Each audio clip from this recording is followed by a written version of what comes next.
Halo, assalamualaikum warahmatullahi wabarakatuh, Pong Pong. Good morning. This morning we're gonna going to the market because today is the last day of Megang traditions before Ramadan at Aceh.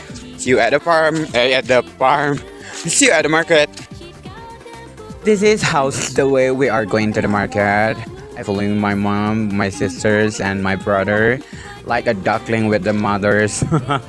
And this is the eggplant going to the Dulu market, lagi and baca kuda that's kah? the market. Harus di At the market, selling buffalo meat and beef, but a very best selling here is a buffalo meat, and they are selling anything at this market.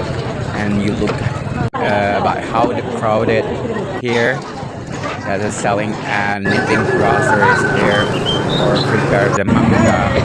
This is how we